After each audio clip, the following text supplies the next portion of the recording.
দুটি সংখ্যার অনুপাত 11 আর 19। প্রতিটির থেকে বলেছি যদি 7 বিয়োগ করা হয় তাহলে নতুন অনুপাত হয় 5:9। তাহলে বলেছে সংখ্যা দুটির মধ্যে পার্থক্য কত। তাহলে সংখ্যা দুটির মধ্যে পার্থক্য বের করতে গেলে আগে আমাদেরকে সংখ্যা দুটো বার করতে হবে। তো সংখ্যাগুলো কি করে বার করব? প্রথমে যেটা আমাদের দেওয়া আছে, সংখ্যাটা দেওয়া আছে 11:19। তাহলে আমরা সংখ্যাটা ধরতেই পারি 11x আর একটা 19x, 11x আর 19x। তাহলে 11x আর 19x ধরেছি, এরপরে দুটো থেকে 7 করে বিয়োগ করে দেবো। বলি যে 7 করে বিয়োগ করলে নতুন অনুপাত হয় 5:9। তাহলে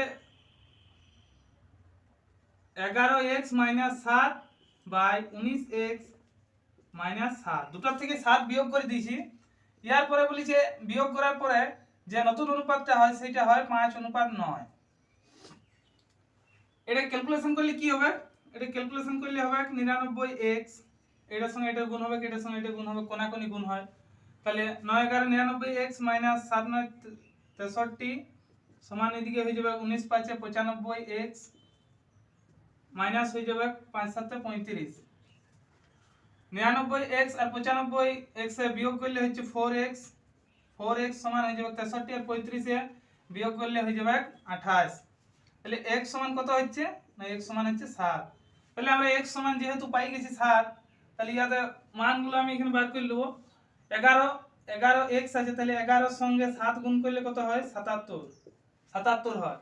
আর 19 আছে, তাহলে এখানে 19 এর সঙ্গে 7 গুণ করে দেব। 7 গুণ করে দিলে আমাদের কত হয়ে যাবে 133। তাহলে বলি যে সংখ্যা দুটির মধ্যে পার্থক্য কত। তাহলে সংখ্যা দুটির মধ্যে পার্থক্য কত? 133 থেকে 77 বিয়োগ করে দিলে কত হয়? 133 থেকে 77 বিয়োগ করে দিলে হয় 56 হয়। তো এইটা এই দুটো সংখ্যার পার্থক্য। 11:19 যে সংখ্যাটা বেরিয়েছে, ইয়াতে মূল সংখ্যাটার যে পার্থক্য সেটা হচ্ছে 56। তো এটাই ছিল অঙ্কটা।